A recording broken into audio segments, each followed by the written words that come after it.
Hello BookTube, welcome back to my channel. My name is Swan. I am just one reader, your favorite Mexican booktuber who reads in English, and I am very excited to share all of the books that I read in the month of April with you guys. I read some interesting variety of books. I think there is bound to be something here for you, something that you will find interesting. Maybe for the wrong reasons, maybe for the right reasons. We'll have to see, but very interesting nonetheless. So watch this video and tell me in the comments down below if you would like to read some of these books, or if you have, what are your thoughts? Anyway, these are the books that I read in April. So the first book that I want to mention in this wrap-up is a book that I haven't finished yet, but it's a book that I am slowly making my way through. It's a collection of short stories. It's by Ken Liu, The Paper Menagerie and Other Stories. And I'm still waiting for something to land with me here. I'm still waiting for Mr. Ken Liu to deliver the goods. That's not to say I am not enjoying this book, but you know what happens? I read this book and I am always thinking, George Saunders does the same thing much better. And that's a problem with me, because it's like I cannot separate that inner criticism voice with the actual reading experience of the book. So I'm still hoping that there will be something distinct and specific and original enough in Mr. Liu's collection that makes me, really invest in his collection. Anyway, that's The Paper Menagerie. These are stories that have a literary quality, but are also very much using elements and tricks and techniques from science fiction, fantasy, and magical realism. If that sounds interesting to you, go ahead and check these stories out. Now, the first book that I actually completed in April was The Gentleman by Forrest Leo, and this book was such a delightful surprise. I was not expecting this book to wow me. I was expecting, for it to just... This was one of those filler books, one of those books that you just squeeze into your TBR just so that it looks bigger than it is, honestly. So it was a filler book for my TBR, and I loved it. I gave it 4 stars in the end. Essentially, it tells the story of a man living in Victorian London. He's a poet. He's a very narcissistic, kind of arrogant man, but, delightfully so, I think, personally. And he marries a woman for money, so for the wrong reason, and then he finds himself completely depressed. He has writer's block. He cannot write anymore. He's completely disillusioned, and he essentially wants to end his life. All of this is told in hilarious flair, in hilarious fashion. Then the protagonist comes across the gentleman, who is essentially the devil himself. And it's kind of a typical take on Faust by Goethe, but it's whimsical, it's delightful, it's charming and quirky and colorful. And I think this book's biggest asset is Forrest Leo's writing style. First and foremost, Forrest Leo excels at style. He has a very specific, distinct authorial voice, but he just crafts a great story with a sense of style that I personally thought was so funny and delightful. Now, something you should know about this book is this is one of those books where the action is taking place on 2 different levels of writing or narrative. One of them is the actual on the page level, and then there's the footnotes. This is a footnote book. So if you don't like books that constantly interrupt the main action of the story and goes into footnotes, you will not like this, but I love that technique, that sort of little ploy, and this book is just delightful because of the footnotes, the way that the footnotes are always giving you more meaning or little turns to the actual action that is happening on the page. So this book was just delightful, fun, Victorian excitement. That's The Gentleman by Forrest Leo, 4 out of 5 stars. The next book that I read was Blood of Dragons by Robin Hobb. This is the 4th and final book in the Rainwild Chronicles, and I'm not going to talk a lot about this book here because I already posted an individual video talking about the Rainwild Chronicles, so I don't want to be super repetitive. All I'm going to say here is that this book was great. It was a fitting, satisfying conclusion to the Rainwild Chronicles. I loved getting to see certain characters get their comeuppance. I loved the arcs of some of the other main characters. I loved the dragons. I loved the magic. I loved that we got to understand a little bit more about the realm of the Elderlings and the Elderlings themselves and the dragons and all of this lore that is so interesting to me. And something that I just love about Robin Hobb is her magic or her lore feels so incredibly grounded in reality or in natural life. It feels almost biological, like it makes sense the way that she talks about, these creatures. Anyway, Blood of Dragons was exciting. It was heartfelt. There were some moments in here where I just wanted to stand up and applaud and give her a standing ovation. 4 out of 5 stars. The next book that I read was Black Swan Green by David Mitchell. And again, I have to be completely honest with you guys. This was another filler book. This was a book that I just squeezed into my TBR to make it look bigger, to give it some variety. But honestly, I wasn't expecting much from it. And this is my favorite book of the year. Oh my God, this book. You guys, you have to read this book. This is the best book that David Mitchell has ever written and will probably ever write. This is perfect. This is a perfect book. Let me gather my thoughts. And yeah. This book tells the story of Jason Taylor. He's a 13-year-old. He's a teenager living in England, and we just essentially follow him. That's what this book is about. It's so simple, but at the same time, it's so perfectly executed. We follow a year in the life of a 13-year-old boy. It's a coming-of-age story in many ways. It made me think a lot of Charles Dickens. It has that kind of Dickensian growing up vibe. It deals with the really horrifying anxieties of growing up and not really understanding the world, but feeling like you have to.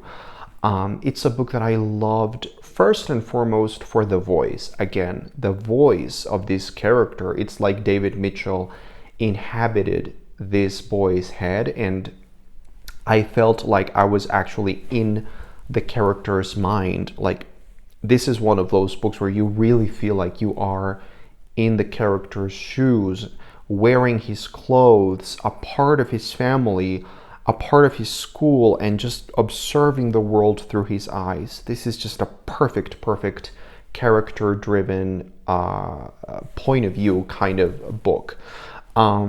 There are some chapters in here that have to be some of the best things that I've read in years. Like, there's one chapter specifically involving a weird old lady. Her name is Eva van Odrive de Kromelnik, something like that. A European lady. That chapter is the best thing that I've read in years. David Mitchell. So this book is all about the voice, it's about the character, it's about these little tiny moments that just resonate. It's like David Mitchell psychoanalyzed himself and put it on paper. That's how it felt to me. being a psychoanalyst myself, I thought that was great. You might find it completely boring and pointless, but that's just who we are as readers. You know, our baggage, our background influence what we read, and vice versa. That's great. Anyway, I also think this book is great because it finds truth both in universal and specific levels. Great, great, great book. Best book of the year so far. 5 out of 5. Then I needed to get back into some fantasy, and I was craving for more Robin Hobb after finishing the Rainwald Chronicles, so I read The Wilful Princess and the Piebald Prince. This is a very short novella. It's under 200 pages, and it's very easy to read. It's very accessible. I would recommend that you read this book for the first time after the Tawnyman trilogy, right after Fool's Fate. That's what I would recommend. But anyway, you can read this at any point in time. It's essentially a piece of folklore within the realm of the Elderlings and the Six Duchies specifically. It was great. I actually enjoyed this far better to anything in the Rainwald Chronicles. Not to say that the Rainwald Chronicles wasn't a good series, but this is what Robin Hobb does great. In my opinion, this is Robin Hobb at her finest, doing the things that she does really, really well.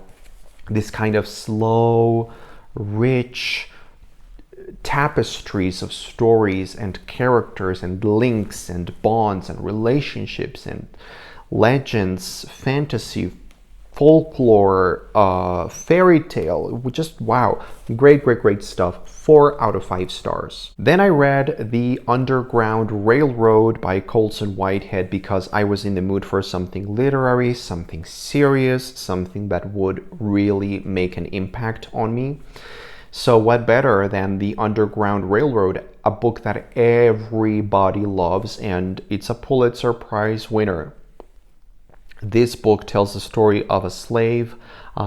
She's a girl, very young girl, I think, and she is trying to flee from slavery. And I don't want to spoil the gimmick that is the center of this book for you in case you don't know what it's about. But anyway, it's a book about slavery and all of this very important issues. I think the story itself was really interesting and compelling and engaging, but there's a big but. I never liked Colson Whitehead's writing style in here. I always felt like there was something missing, you know, even though I wanted to know more about these characters, about this gimmick, the Underground Railroad, and I really wanted to see where the story would end. There was something keeping me at arm's length. There was something that was just not clicking with me, and that was the writing style. So in the end, I didn't like the book. I gave it, I think 2 stars because, you know, it's unfair for me to give a book 1 star just because I hated the writing style. But I did. I hated the writing style here.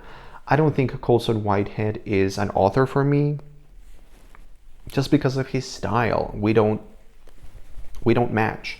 So anyway, that was a bummer. Then I read this book, The Changeling by Victor LaValle, which was so unbelievably atrocious that I actually had a good time reading it.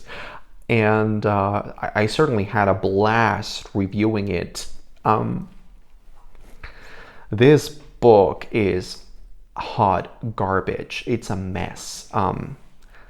There are so many different books crammed into this novel, and they don't make sense. Nothing comes to fruition. He was trying to do so many different things at once, and he probably even thought he was like very clever and very quirky and groundbreaking. He did not achieve what he set out to do. Victor LaValle, what were you thinking, man? What were you thinking? This book is atrocious. It's preposterous, and it's actually kind of silly, kind of funny for the wrong reasons. If you want to know why, go and check out my review, because this book deserved a rant. This book, it was also so frustrating because there were so many interesting elements at the beginning. It was like a fairy tale, but it had a fairy tale rhythm and vibe and almost aesthetic to it, but set in contemporary New York. It could have been great, but then it's like a train that just derailed from the tracks and just exploded into 1,000 majestic suns. I'm so poetic. This book was atrocious. I gave it 1 star on Goodreads, but that's just on Goodreads. Honestly, between you and me, this book deserves negative stars. And so finally, I needed to end my April reading month with a blast, with something great, something foolproof, something that would never let me down, and that is P.G. Wodehouse. So I read Carry On Jeeves by P.G. Wodehouse. It's a collection of stories following these 2 characters, Bertie and Wooster, Bertram, Wooster, and Mr. Jeeves. This is one of those instances where you know what you're gonna get, and he never lets you down. P.G. Wodehouse is reliable, dependable. He gives you great dialogue. He gives you a delicious writing style, very, very stylish, very luxurious, very posh English, London, Mayfair kind of thing. Quirky, silly characters, delightful, wise characters as well, like Jeeves. My favorite story in this entire collection was the last one, just because it was told from Jeeves's point of view. And I thought, oh, that was delightful. Like, how can some people not know about P.G. Wodehouse and Jeeves and Wooster and Blanding's Castle and all of these wonderful things that he's created? This book is actually not one of my favorites that I've read by him, but it's still wonderful. I gave it 4 stars just because I didn't give it 5 stars, just because I think that for P.G. Wodehouse, I know he can do better than this, but still, this is like, you have to read some Wodehouse if you haven't. And that's it. That's my reading wrap-up for the month of April. Thanks for watching. Please leave a comment or many comments down below. Tell me all of your thoughts, rants, opinions on these books, or tell me about your April. What did you read? What did you love, hate? What would you recommend? What would you not recommend? Thanks for watching. I am just one reader, and I will see you on the next video.